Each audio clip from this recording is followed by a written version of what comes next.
Labrīt, mīļā draudze! Svētīgu sabatu visiem šo jauko skaisto dienu. Un es tiešām esmu pateicīga, ka jūs mācītājs man uzaicināja kalpot. Un es vēlētos ar jums kopā īsi pielūgt.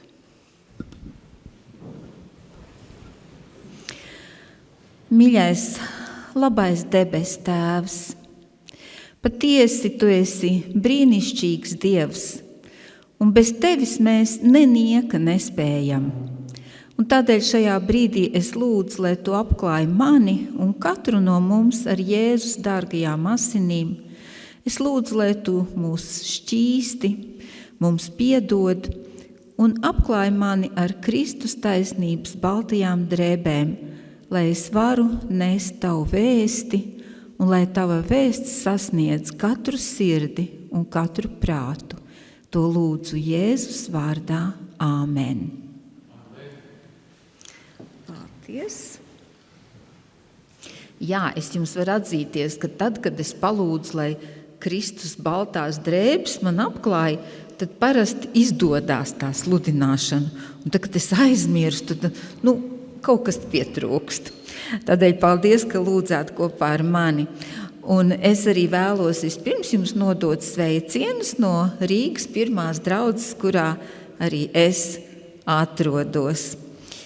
Šīs dienas, paldies, jā, es nodošu atpakaļ sveicienus no jums.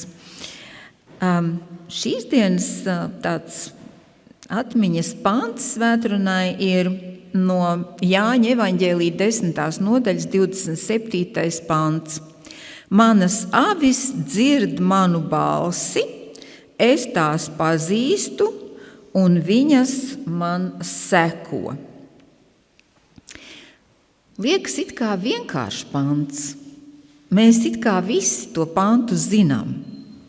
Vienkārši. Avis dzird gana balsi, pazīst viņu un seko. Bet vai jums nav bijis kādreiz tā kā man, ka es lasu šo pantu un man tā kā mazliet kaut kas tā neumolīgi? Es domāju, vai tiešām es dzirdu Dieva balsi? Vai es šo balsi dzirdu? Un jā, es ticu, ka es Dievam sekoju, es pazīstu visu to labo, bet kāds ir tas manas pazīšanas līmenis, Dieva pazīšanas līmenis? Un jā, lai sadzirdētu šo balsi, protams, mums vajadzīgas attiecības ar Dievu. Bet kā tās veidojas un kas ir atkarīgs no manis, lai tās uzlabotos un padziļinātos? Un pirms kādu laiku es saskāros ar tādu ideju, ka mums, kā kristiešiem, ir 5 attiecību līmeņi ar Dievu. Es nedomāju, ka tas skaitlis ir absolūts, ka nevarētu būt citāds tas skaitlis, tas ir kā mēs ko sagrupējam. Bet šodien es tiešām ar jums vēlos padalīties ar šo ideju, ar šo domu par 5 attiecību līmeņiem ar Dievu. Un es ticu, ka tāpat kā es, arī jūs tur saskatīsiet sevi un varbūt saskatīsiet to ceļu, pa kādu virzīties uz priekšu, lai no viena līmeņa pāriet otrā. Un pirmais līmenis ir tāds bērnības līmenis, vai es pat teiktu bērnišķības līmenis. Vai jūs atceraties savu atgriešanos pie Dieva, varbūt kādam tas vēl priekšā, savu ticības ceļa sākumu, to sajūsmu, to prieku, to pirmo mīlestību, kad likās jūs nestaigājat pa zemi, bet lidojat? Vismaz man tā bija. Un šajā pirmajā līmenī ir tāda sajūsma, prieks, iedvesma. Liekas, ka jūs mīlat visu pasauli un Dievs jūs mīl. Un jūsu ticības dzīve ir viens liels emociju vilnis. Dažkārt tas ir 9. vilnis, dažkārt kāds mazāks vilnīts, bet tās emocijas viļņojas. Es varētu šeit stāstīt, protams, vairākus savus personīgās dzīves piedzīvojumus, kas tajā laikā, es atceros, man tajā laikā bija neticīgs vīrs, kad es atgriezos, un mazs dēliņš, un es, protams, uz dievkalpojumiem devos viena pati, un tas bija liela tā dāvana, ka mans vīrs bija ar mieru palikt viens pats ar dēlu mājās. Bet bija problēma. Mēs bijām noīrējuši tādu mājiņu, meža, var teikt, vidū, un tur ar kājām bija jāiet līdz autobusam diezgan liels gabals. Un kā jau dievkalpojums sāks 10, un pirms tam vēl lūkšana grupa, tātad kaut kā jātiek. Bet tajā laikā, kā jau jaunībā, man bija ļoti labs miegs. Un tāda iespēja, ka es varētu pamosties bez modinātāja, pilnīgi izslēgta. Bet savukārt manam vīram ļoti trausls miegs. Un ja viņš uzmodīsies, tad viņš būs īgns un dusmīgs, jo viņš vairs aizmigt nevarēs. Un sabata rītā, kad viņš paliek ar dēlu, viņš jau negrib vēl 7 mosties augšā. Un tā es vakarā sēžu uz gultas malas un domāju, ko lai es daru. Ja es neuzlikšu modinātāju, es nokavēšu dievkalpojumu. Ja es uzlikšu modinātāju, mans vīrs būs dusmīgs un bērns pamodīsies. Ko lai es daru? Bet jūs zināt, ticības dzīvē, kā arī mūsu biznesa dzīvē, bieži vien ir vajadzīgs risks, mums ir jāriskē. Un es arī sapratu, ka citu neko darīt es nevaru, uzliku modinātāju pulksteni, cerot uz kaut kādu dieva brīnumu. Un tas brīnums tiešām notika. No rīta pēkšņi es dzirdu, ka mans dēliņš aizmidzis, nepamodies, mani sauc tādā ļoti mīļā balsī. Bet tam nevis tā kā mamma, bet viņš mani sauc Vincīti. Un es pamostos no šīs mīlošās balss. Vīrs guļ, modinātājs paskatos bez 5, 7. Zvans bija uzlikts uz 7. Un tā es sapratu, ka pats Dievs ar savu mīlošo balsi mani pamodināja. Tie ir tie pirmās mīlestības augļi. Bet ir arī problēma ar šo pirmo līmeni, jo mēs šajā līmenī esam ļoti viegli ievainojami. Un ir lietas, kuras mums varbūt nepatīk, varbūt mums krīt uz nerviem kāds cilvēks draudzē. Katrā ziņā ienaidnieks rūpējas, lai mūs kaut kādā veidā sarūktinātu un dabūtu no draudzes ārā. Es atceros, ka man tagad jāsmejās un jāsmaida un jānožēlo, protams, arī savu grēki, bet man ļoti krita uz nerviem viens draudzes vecākais. Jo viņš, kas sāka lūgt, viņa tā balss gāja tā, un tad dan lejā. Un tā viņam visu laiku augšā lejā. Un ka viņš piecēlās, lai lūgtu, man jau iekšā viss jau trīcēja un raustījās. Bet tie ir tādi sīkumi. Es atceros arī to, ka man likās tie soli ļoti cieti. Vienmēr sakot, visādas mocības ienaidnieks tā kā pienestam jaunkristītajam. Un, diemžēl, mūsu draudze zaudē ļoti daudz jaunkristītos locekļus, jo ienaidniekam kaut kā izdodas vai kaut kādas nesaskaņas noorganizēt, vai kaut kādus strīdus, vai pārpratumus, vai vēl kaut ko. Katrā ziņā mums kā draudzei ir jāpieliek īpašas rūpes, lai tos, kuri ienāk draudzē, kuri nokristās, lai, ja viņiem nav 7 draugi draudzē, vismaz lai ir 3. Jā, šajā līmenī arī problēma ir tā, ka cilvēks tā kā vairāk zina par Dievu, bet vēl nav paspējis Dievu tā īsti iepazīt. Un ir ļoti liela starpība starp zināšanām par Dievu un viņa pazīšanu. 1. Samuēla 3. nodaļā, varbūt mēs nelasīsim pašlaik, bet tur, ja jūs atceraties, Dievs sauc Samuēlu naktī. Un Samuēls vēl ir bērns, un viņam nav tā pieredze, kāda ir Ēlim. Un viņš dzirdot, ka viņu sauc, steidzās pie Ēļa un prasa, vai tu mani sauci? Ēlis saka, nē, es tevi nesaucu. Samuēls atkal aiziet gulēt. Atkal otrais balss sauc viņa vārdu. Viņš atkal nesaprot, kas par lietu. Viņš iet otrais pie Ēļa. Un Ēlis saka, nē, es tevi nesaucu. Un tikai trešajā reizē pašam Ēlim ienāk prātā, ka tā ir Dieva balss un ka Dievs sauc Samuēlu un ka viņam jāatsaucās uz to. Jā, tā ir, ka mēs varam lasīt grāmatas par Dievu, apmeklēt dievkalpojumus, bet, lai iepazītu Dievu, tam ir vajadzīgs laiks.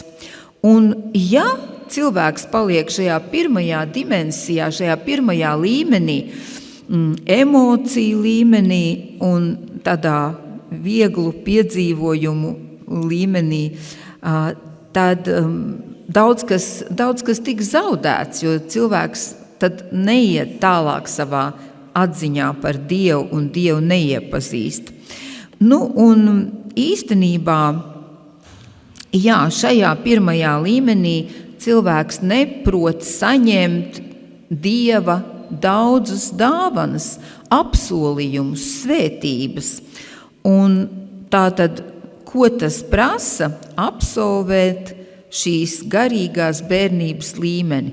Diemžēl ir tā, es nevaru to apgalvot, jo es neesmu diagnozējusi nevienu, bet diemžēl ir tādas domas ir izteiktas, ka ļoti daudz cilvēku paliek šajā bērnišķības līmenī arī visu mūžu līdz sirmiem matiem.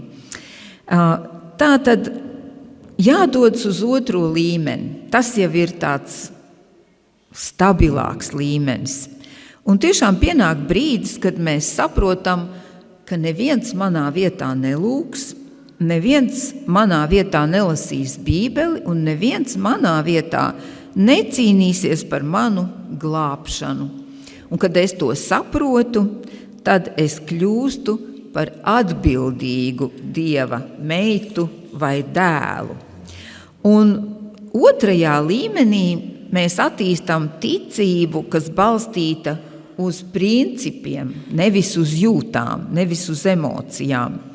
Nevienam tev nevajag teikt, lai tu kalpo Dievam, lai tu lasi Bībeli, jo tu pats to vēlies. Tu saproti, ka kristietība nenozīmē tikai doties uz debesīm pēc augšām celšanās, bet gan pārstāvēt Dievu dzīvojot uz šīs zemes.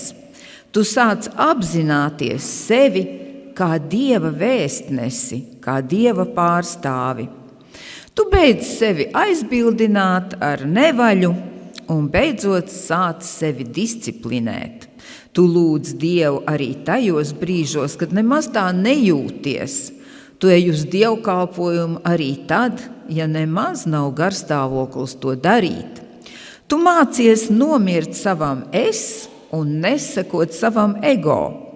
Tu gavē arī tad, kad visa tava miesa brēc pēc ēdamā. Jā, diemžēl mūsu pasaulē ir cilvēki, kuri vēlas šīs otrā līmeņa attiecības ar Dievu, bet kuri nevēlas pielikt nekādas pūles. Un mēs varam lasīt Jesajas 4. nodaļas 1. pantā. Tanī dienā 7 sievietes, mēs zinām, 7 ir pilnības skaitlis un sieviete simbolizē draudzi, pieķersies vienam vīram. Kas tad ir tas vīrs? Vienīgais, tas ir Kristus. Un sacīs, mēs ēdīsim pašas savu maizi. Kas tad ir tā maize? Tā ir garīgā barība, Dieva vārds. Un tērpsimies pašas savās drēbēs. Tātad ne Kristus baltās drēbes, ne tas, ko Kristus saka, ne tas, ko Kristus pavēl, bet tas, kas man pašai vai man pašam patīk, kā es vēlos, tā es gribu dzīvot. Tikai ļauj mums saukties tavā vārdā, ļauj mums saukties par kristiešiem, atņem mums mūsu negodu. Kā jūs domājat, vai tas ir iespējams, kas šajā 4. pantā rakstīts? Es domāju, ka nē. Un varbūt arī tādēļ mēs vieglāk varam saprast, ko Dievs saka, kad viņš runā par kviešiem, par labību un par nezālēm. Jo šāda attieksme tā tiešām raksturo nezāli. Tātad brīnišķīgi 2. līmenis. Jā, tu šajā līmenī saproti daudzas jaunas lietas. Tu arī saproti to, ka tev nav jākļūst par ienaidnieka uzbrukumu upuri. Tu mācies stāties pretīm velnam, stāties pretīm grūtībām. Jēkaba 4:7 teikts: stājieties velnam pretī, un viņš bēgs no jums. Bet tad tu sastopies arī ar situāciju, kas atklāta Pāvila vēstulē romiešiem 7. nodaļā un 19. pantā, kur teikts: jo labo, ko es gribu, es nedaru, bet ļauno, ko negribu, to es daru. Un tu saredz sevī šo konfliktu, kas ir starp tavu miesu un starp tavu garu, un tu apzinies, ka tev vajadzētu būt pacietīgam, bet ir situācijās, kurās tu vienkārši uzvāries un eksplodē dusmās. Es nezinu, vai jums tā ir. Es neteikšu, ka es eksplodēju, bet man pat jāpasmaida, jo mēs ar dažiem draudzes jauniešiem runājāmies par dzīvi un par pacietību. Un es teicu, kā piemēru par sevi, ka es nepalieku ļoti dusmīga, bet, ja, piemēram, ar mašīnu braucot, cilvēks brauc uz 40, tur, kur varētu braukt uz 70, tad manī raisās tādi dialogi, un es tad saku: ej, jūs gliemeži, kustaties ātrāk. Man likās tas tik pieklājīgi, bet jaunieši teica: Vineta, tiešām tu tā saki? Un es domāju, vai cik tas ir slikti. Tātad man ir jāmainās, jākļūst pacietīgākai. Jā, tu vēlies būt šķīsts, bet tavas domas ieklīst domu labirintos, kas ir tālu no šķīstuma. Tu vēlies būt dāsns un dalīties ar tiem, kas ir trūkumā, bet nokonstatē, ka visu lieko naudas summu jau es iztērējis pats uz sevi, un tev nekas nav palicis pāri, lai dalītos. Un problēma tajā visā ir tur, ka kaut kur sirds dziļumos tu domāji, ka tad, kad tu būsi nācis tuvāk Dievam, ka tu būsi nopietni lasījis Bībeli, lūdzis, pievērsies Dievam, ka tad viss būs viegli, viss notiks pats no sevis. Bet tā nenotiek. Lūkas 9:23 Jēzus saka: ja kas grib man sekot, tas lai aizliedz pats sevi, ņem savu krustu ikdienas un seko man. Jā, ir vairākās vietās šis pants, un es izvēlējos Lūkas 9. nodaļu, tādēļ, ka šeit ir tas vārdiņš klāt ikdienas. Tātad šis krusts mums jāuzņemas ikdienas, jāpiesit krustā savu es, savu ego un jāseko Dieva gribai, nevis savām vēlmēm. Diemžēl ir cilvēki, kas domā, ka tas gan ir par grūtu, un tad viņi rada jaunu teoloģiju. Jūs esat ievērojuši, ka daudz jaunas teoloģijas rodās kristietībā, un šī jaunā teoloģija parasti ir saskaņā ar viņu vēlmēm, ka var visu darīt pa vieglo, nekāds krusts nav jānes, nekas nav jāuzņemas, un ne no kā nav jāatsakās. Un tad šie cilvēki dodas atpakaļ 1. līmenī, kur var dzīvot uz emociju viļņiem, un nemaz nav jāpiepūlas. Bet Dieva vārdā teikts Filipiešiem 2:12: gādājiet ar bailēm un drebēšanu, ka topat svēti. Es nezinu, vai jūs atceraties šo pantu, vai esat viņu sen vai nesen lasījuši. Viņš it kā tā mazliet uzdzen tāds drebuļs, liekas, tur gan diezgan tā grūti iet un traki.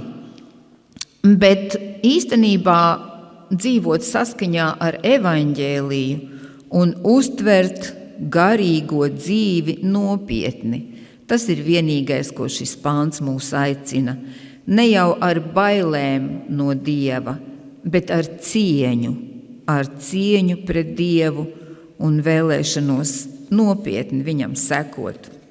Dodamies tālāk. 3. līmenis. Šajā līmenī tu vairs neesi apmierināts vienkārši sēžot baznīcas solā. Tu vēlies dzīvot aktīvu draudzes dzīvi. Tu esi gatavs lietot savas garīgās dāvanas, lai celtu Dieva valstību šīs zemes. Bet arī šajā līmenī ir sava bīstamā zona. Un es nezinu, kā jūs, bet es domāju, ka es esmu šo zonu bīstamo piedzīvojusi.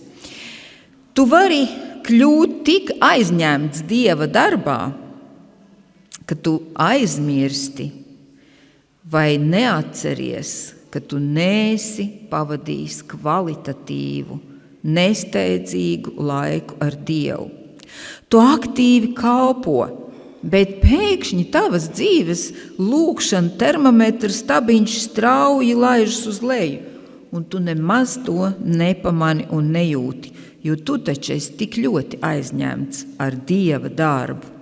Un Jēzus par to runā Lūkas 9. nodaļā un 10. Lūkas evaņģēlī 10.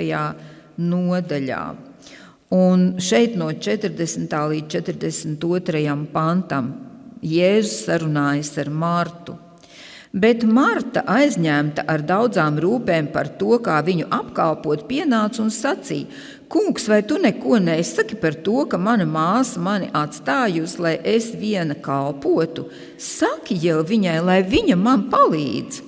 Bet tas kungs viņai atbildēja sacīdams: Marta, Marta, tu rūpējies un zūdies par daudzām lietām, bet tikai vienas lietas vajag. Marija sev izraudzījusi labo daļu, tā viņai netaps atņemta. Man jāsaka, es vienmēr tā kā ar smaidu lasu šo pantu, jo es atceros, kad es pirmo reizi lasīju, es biju 100% Martas pusē. Man likās, tas Jēzus te kaut ko ir sajaucis. Kā viņš nesaprot, ka tai Martai taču ir jāpalīdz. Bet laimīgi vēlāk es sapratu to, ka Bībelē daudz kas ir līdzībās, simbolos, un arī šeit iet runa, katrā līdzībā nav jābūt pareizām detaļām, bet līdzībā ir jābūt izteiktai tai galvenajai domai, un šeit ir tā galvenā doma, ka mēs nevarēsim būt labas Martas, visu cenšoties izdarīt. Mums jābūt vienlaicīgi arī labām Marijām un jāpavada attiecības, jāpavada laiks pie Dievu kājām. Mēs varam būt ļoti produktīvi, bet tas ir, es gribēju teikt, ļoti aktīvi. Bet produktivitāte nāk no mūsu attiecībām ar Dievu, no Dieva klātbūtnes mūsu dzīvē un ne no programmām vai to, ko mēs fiziski ārēji darām. Un šeit es atceros es vēlos līdzdalīt vienu tādu piedzīvojumu. Es nezinu, vai kāds no jums atcerās, tas bija ļoti sen, Guntiņi varbūt atcerās, bija Bils Liversičs kādreiz viesojās Rīgas pirmajā draudzē. Un viņš bija cilvēks, kurš nemitīgi stāstīja dažādas interesantas piedzīvojumus, un tur pa misiju, tur bija augšām celšanās stāsti, un kas tik tur viss nebija. Bet viens bija tāds pavisam vienkārši, ko viņš ar tādu humoru arī izstāstīja. Un viņš teica, ka vienā rītā, kaut kādos 7 no rīta, viņam zvana viena sieviete un kliedz viņa telefona klausulē: es esmu neticīga. Un viņš domā, to man vēl tikai vajag pie brokastīm dzirdēt. Bet tad viņš ir saklausījis, ka tā ir draudzes māsas balss. Un izvērtās šī saruna, un viņš saprata to, ka šī māsa, kura ļoti smagi strādāja ar draudzes pusauģiem, tiešām visu savu sirdi un dvēseli ieliekot šajā darbā, viņa bija vienkārši izdegusi. Un izdegšana draud ar to, ka cilvēks pat var pazaudēt ticību Dievam. Tādēļ arī viņa kliedz, es esmu neticīga. Un es atceros tās zāles, ko viņš izrakstīja viņai. Viņš ļoti uzupurīgi atsaucās šim zvanam, jo šī māsa tiešām bija ļoti vērtīga draudzes sastāvdaļa. Un vērtīgs bija tas darbs, ko viņa bija gadiem ilgi darījusi viena. Un viņš teica, es tev piezvanīšu katru vakaru un apjautāšos, kā tu jūties, bet tu man apsoli, ka katru rītu vai katru dienu tu iziesi pastaigā pie dabas vismaz pusstundu. Un viņš teica, pēc 2 mēnešiem viņa bija pilnīgi atlabusi, jo mēs zinām, ka Dievs ir radījis dabu un arī daba dziedina mūsu dvēseli. Jā, tātad šajā līmenī ir šī vēl viena bīstamā zona, un tā ir, ka tu vari sākt mērot savu garīgumu pēc tā, cik tu esi produktīvs. Cik sabatskolas paneļos tu esi piedalījies, cik bībeles stundas pasniedzis, cik stundas pavadījis draudzes padomē un tā tālāk, bet iekšienē var būt tukšums, jo nav laika, lai to pavadītu nesteidzīgās pārdomās pie Dieva vārda, nav laika lūkšanām, kurās nav steigas, un tā ir ļoti bīstama zona. Vēl viena bīstamība 3. līmenim ir lepnums. 1. korintiešiem 8.1 ir teikts, atziņa dara uzpūtīgu, bet mīlestība ceļ. Kad tu daudz kalpo un redzi savus kalpošanas augļus, tas ir ļoti viegli sajust sevi tā kā pārākam, attiecībā uz citiem draudzes locekļiem, kuri varbūt sabatā klusi sēž savā solā un vienkārši klausās. Un tad vēl draudzes locekļi pienāk un tevi paslavē. Un nejauši tu jau sāc gaidīt cilvēku atzinību un aizmirsti, ka vislielākais gods jāpienes vienīgi un tikai Dievam. Jēzus par sevi sacīja Jāņa 5.41. No cilvēkiem es godu nepieņemu.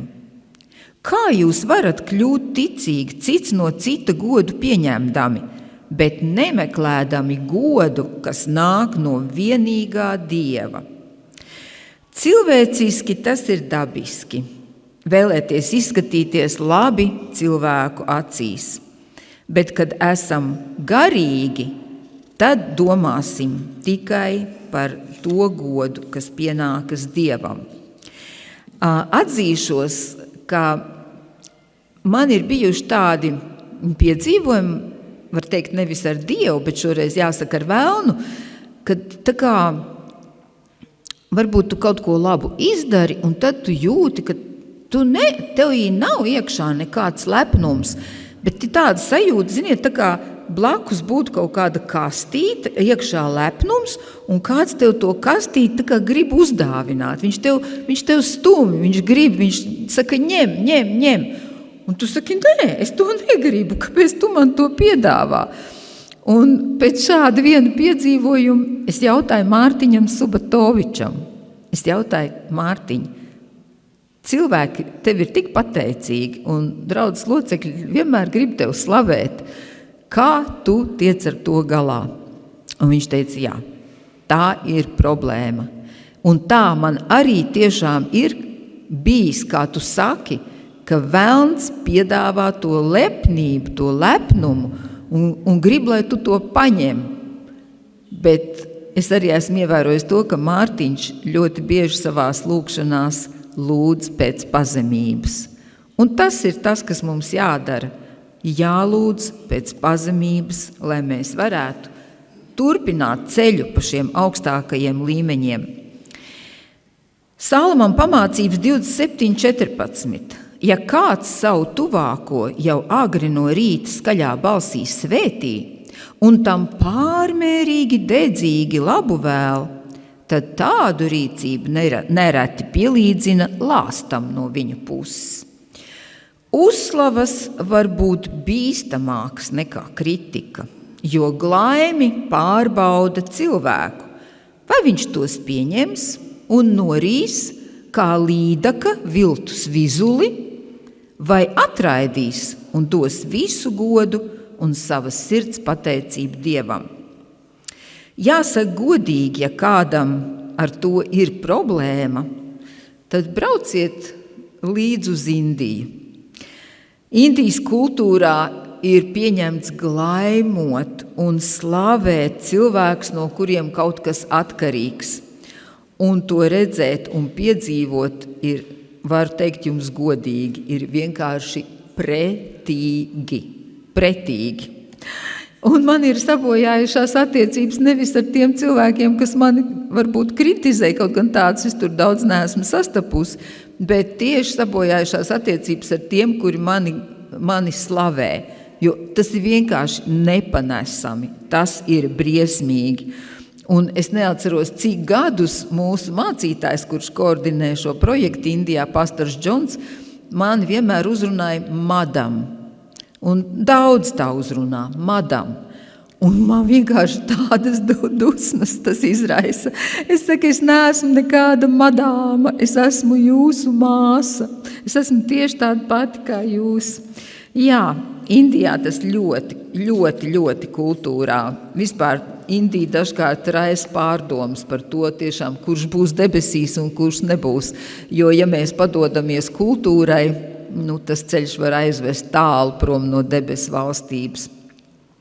Jā, bet mēs vēlamies pāriet uz 4. līmeni. Un 4. līmenī mums jāiemācās atrast balansu starp kalpošanu Dievam un uzpildīšanos, laika pavadīšanu kopā ar Dievu. Jo 4. līmenis ir Dieva drauga līmenis. Jāņa 15.15 Jēzus saka, es jūs vairs nesaucu par kalpiem, jo kalps nesaprot, ko viņa kungs dara, bet es jūs esmu saucis par draugiem. Tāpēc, ka visu, ko es esmu dzirdējis no sava tēva, es jums esmu darījis zinām.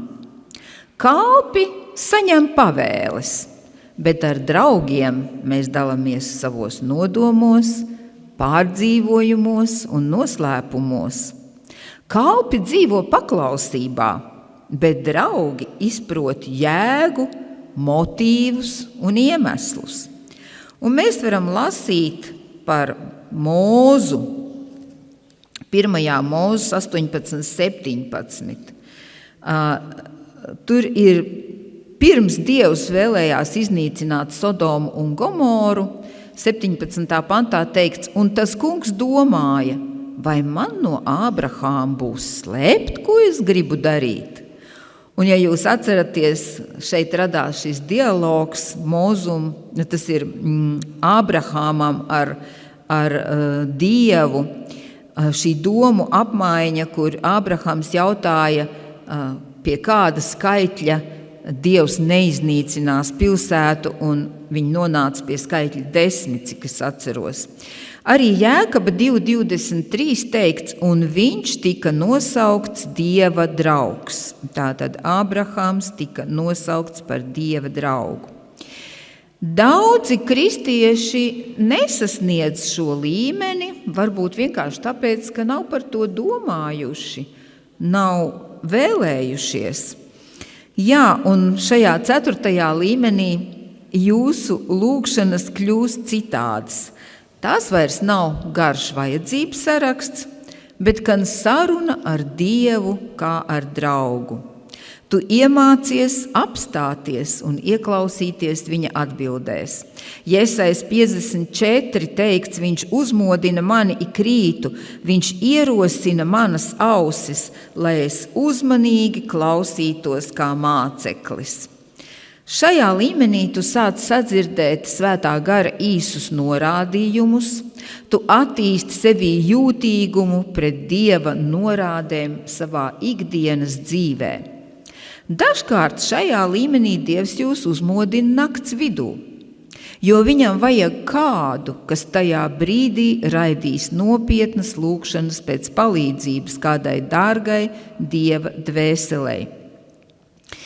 Un šeit es gribu sacīt to, ka varbūt, es nezinu, bet varbūt, ka mūsu ticības dzīves sastāv no maziem gabaliņiem no katra līmeņa. Jo es nevarētu teikt, ka tajā reizē es biju šajā 4. līmenī, bet bija tāda situācija, kur vienai draudzes ģimenei bija liels problēmas, un es nestāstīšu par tām tagad, bet es biju iedegusies lūgt par viņiem. Un tur tajā problēmā bija arī apzināts grēks. Bet šie bija ļoti jauki cilvēki, un ne jau vienmēr tie nejaukie krīt. Mēs jau paklūpam arī jaukie cilvēki, un tur bija tāda nepatīkama situācija. Un es par viņiem lūdzu, vienkārši es to zināju. Un vienā naktī, tiešām nakts vidū, Dievs man pamodina, un ziniet, kā ir, kad Dievs pamodina, tad parasti uzreiz tevi pilnīgi tā, viss miegs ir pazudis, tu tā kā vispār nebūtu no miega modies. Un es atceros, es nometos uz ceļiem, un man vēlēšanās bija lūgt par šo ģimeni. Un, diemžēl, es neatceros, kurš tas bija pants, bet es lūdzu speciāli pēc apsolījuma, pēc apsardzības šai ģimenei, lai Dievs dod savu apsardzību viņiem. Un pēc tam es nākošā dienā uzzināju, ka šī sieviete, šī sieva, viņa bija visagrāk cēlusies un devusies projām uz darbu, un jau izgājusi pa vārtiņiem, pagājusi pa ielu nedaudz soļus, un pēkšņi viņai tāda sajūta, ka viņai jāatgriežas mājās. Viņa neko nav aizmirsusi, bet viņa griežas atpakaļ un iet uz mājām. Un augšstāvā gulēja vīrs ar abām meitām, un kaut kādu iemeslu dēļ viņi noiet pagrabstāvā.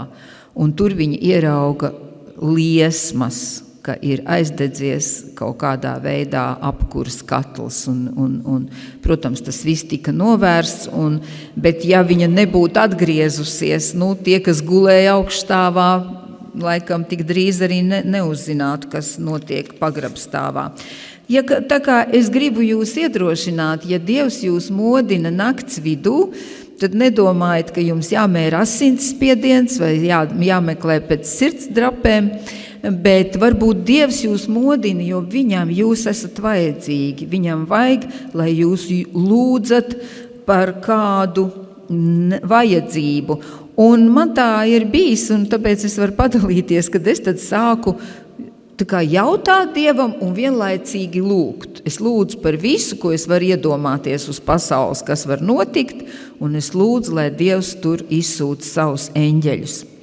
Jā, bet dažkārt tas ir jau tā kā augstāka vēl pakāpe, kad Dievs uzmodina nakts vidū, lai vienkārši parunātos. Varat iedomāties, Dievs vienkārši ar jums grib parunāties, kā ar draugu. Un, ja es nepazītu brāli vienā no mūsu draudzēm, kuram tiešām tā ir, man būtu pat grūti to tā varbūt aptvert. Bet jā, Dievs modina naktī, jo tad ir klusums, un tad mēs labāk varam dzirdēt. Un tad mūsu uzmanība nav dalīta. Mēs nedomājam, kas jāiedod bērniem līdz, kāda pusdienu nauda, kur ir sviestmaizes, kur ir kas, cikos paspēt uz darbu. Visas tās domas ir aizmigušas, un mēs varam tiešām klausīties Dieva balsī.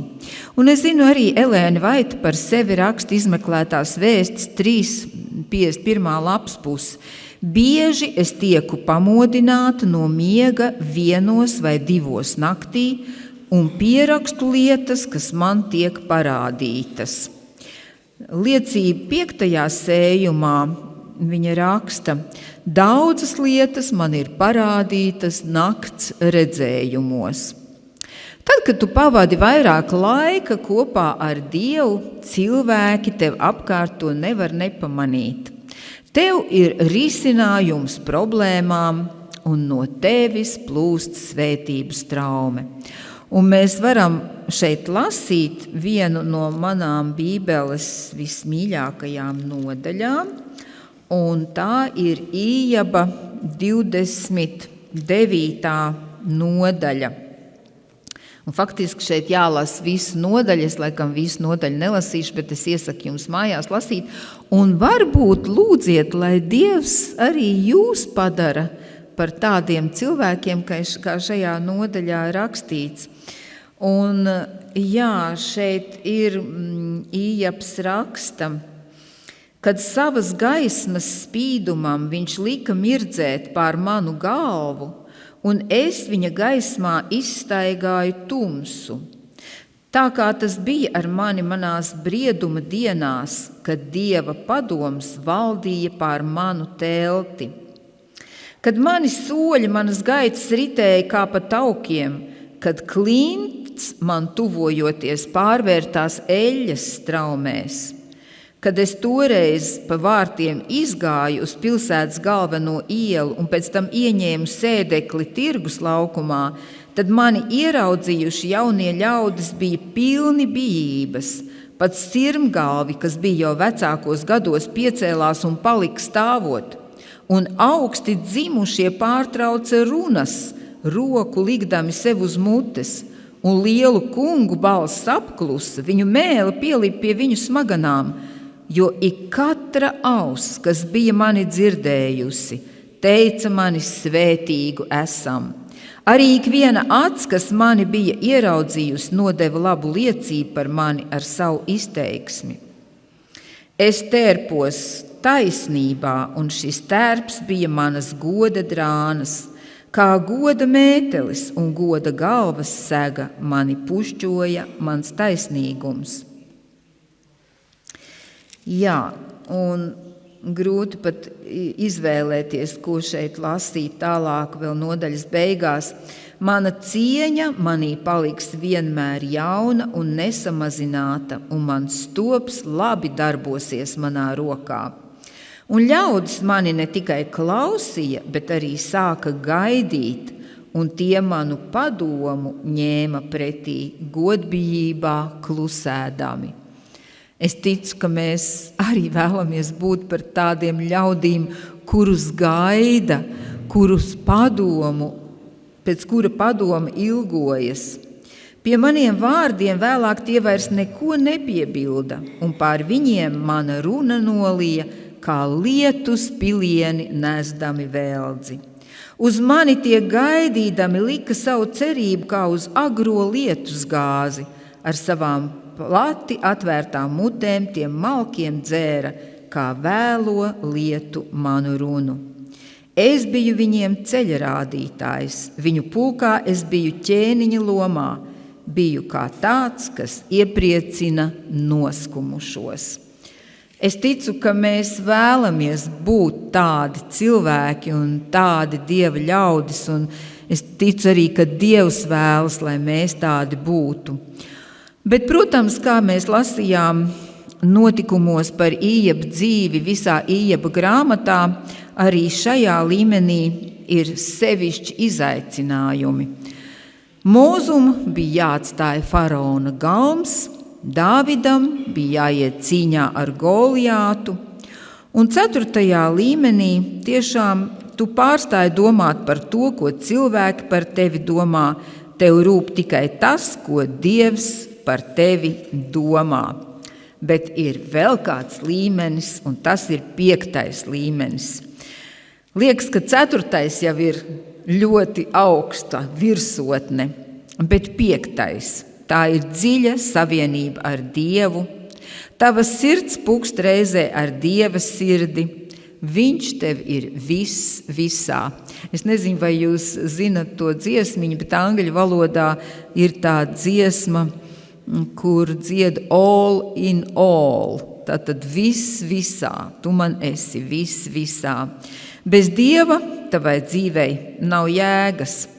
Mūzes pavadīja 40 dienas un 40 naktis kalnā kopā ar Dievu. Un es nezinu, vai visiem cilvēkiem, es zinu, ka mūsu draudzē mēs visi saprotam Dievu vārdu, bet vai vispār cilvēkiem to lasot, vai viņi spēj tam noticēt un saprast, ka viņš ne ēda, ne dzēra. Mediķi teiktu, cik mēs bez ūdens varam izturēt? Nedaudz. 3 dienas, es nezinu cik. Bet šeit Mūzes 40 dienas nedzēra ne ūdens pili. Un kāpēc? Tāpēc, ka viņš bija tik tuvu Dievam. Dieva klātbūtnē mums neko nevajag, ne ēst, ne dzert, jo no Dieva izplūst viss nepieciešamais. Jā, Jēzus arī sacīja, Tēvs un es, mēs esam viens. Un Jēzus, kā mēs zinām, pavadīja veselas naktis lūgšanās un sarunās ar Dievu. Pirms katra sava lēmuma viņš meklēja Tēva norādījumus, un viņš teica, nekā es gribu, bet tavs prāts, lai notiek. Tā ir 100% pakļaušanās Dieva gribai. Šajā līmenī Dievs tev uztic savus lielākos noslēpumus. Un mēs pazīstam rakstvietu Āmosa grāmatā 3:7, jo Dievs tas kungs neko nedara, neatklājas noslēpumu praviešiem saviem kalpiem. Šajā līmenī Dievs tev rāda lietas, ko viņš neatklāja citiem. Viņš atklāja notikumus pirms tie sākas, viņš sagatavo tevi notikumiem, kuri vēl tikai būs, viņš tev atklāja savu stratēģiju, pilsētām un tautām. Un šajās ciešajās attiecībās ar Dievu tu izjūti vislielāko brīvības sajūtu, kāda vien var būt. Tu vairs nedzīvo bailēs, tev neuztrauc cilvēku spriedumi, tu neesi vergs savām emocijām vai vēlmēm, bet tiešām Dievs tev ir viss. Un mēs varam lasīt par Pāvilu 2. korintiešiem 12:2-4. Es pazīstu cilvēku iekš Kristus priekš 14 gadiem, vai miesā, vai ārpus miesas, nezinu. Dievs to zina. Tas tika aizrauts 3. debesīs. Par to pašu cilvēku es zinu, ka tas vai miesā, vai ārpus miesas, nezinu. To Dievs zina. Tika aizrauts paradīzē un dzirdēja neizsakāmus vārdus, ko cilvēkam nav ļauts izrunāt. Jā, mēs zinām, ka apostolim Pāvilam bija šīs ciešās attiecības ar Dievu, un Dievs arī, mēs zinām arī par Elēnu Vaitu, ka arī viņa tika ievesta debesu godībā. Ko, mīļie? Kurš pacels roku par neceliet, bet kurš grib 5. līmeni, kurš grib 4. Es ticu, ka kāds noteikti grib pāriet no 1. līmeņa 2. vai, grūti pateikt. Manās rokās ir tāda grāmatiņa, ir arī filma, un šeit mazliet kaut kas no Indijas. Sadhu Sundar Singhs. Viņš bija kristietis, un šeit ir uzrakstīts par viņa dzīvi un darbību. Īstenībā filma ir vēl tāda iespaidīgāka, jūs varat paskatīties.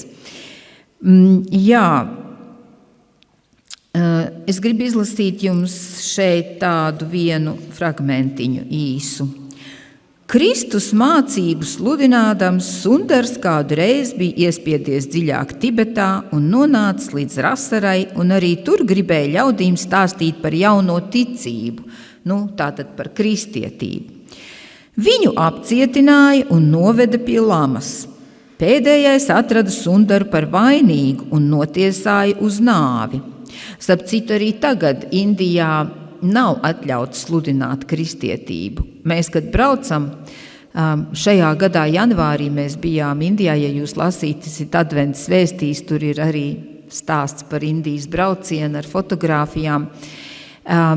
Pagājušos 2 gadus mums bija ļoti grūti iekļūt Indijā, ne visai komandai, bet dažiem mani ieskaitot, jo uz robežas vienkārši bija pratināšana.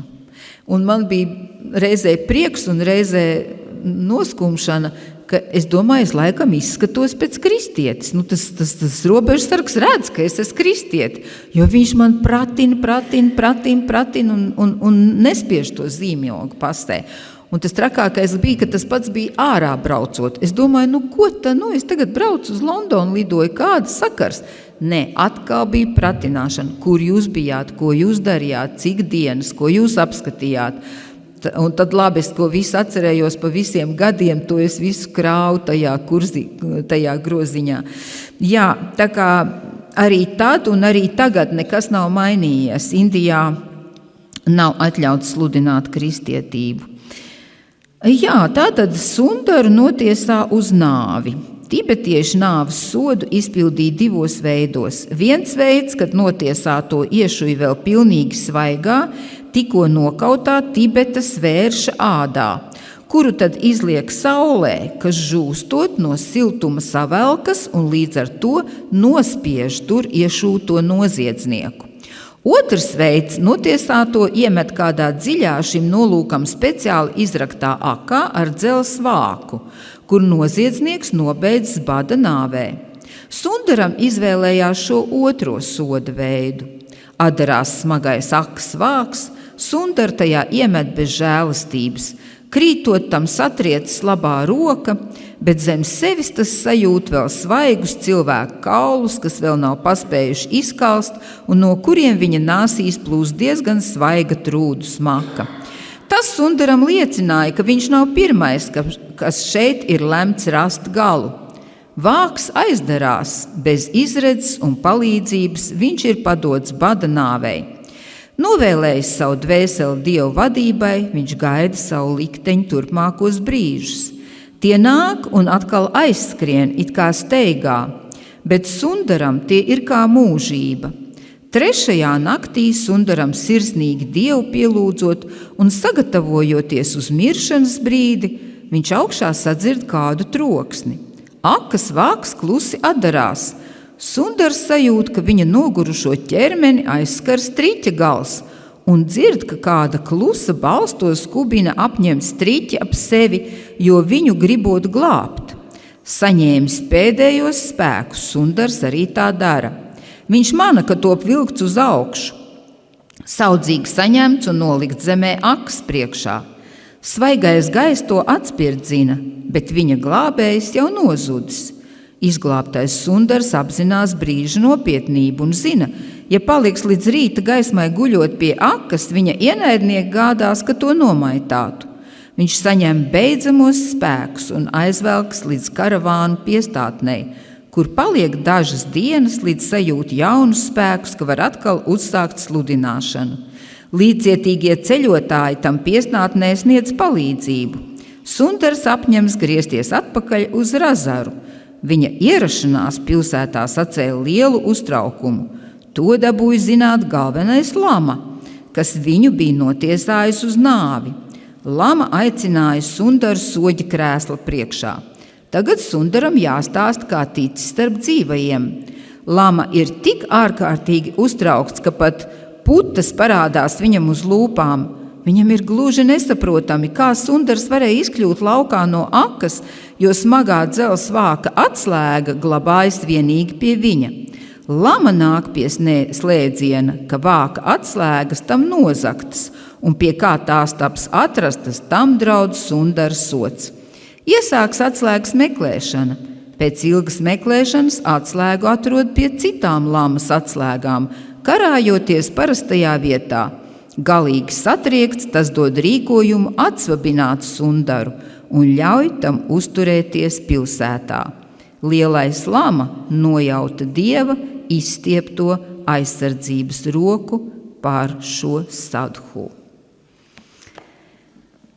Lai Dieva gars mūs katru iedvesmo pacelties mazliet augstākā līmenī, vai arī lūgsim Dievam, lai viņš mums rāda to ceļu, kas ved pa kāpnēm uz augšu, lai mēs tiešām būtu par gaismu pilsētai, par sveci kalna galā un par svētību vēl daudziem izglābtajiem. Jēzus vārdā. Āmen.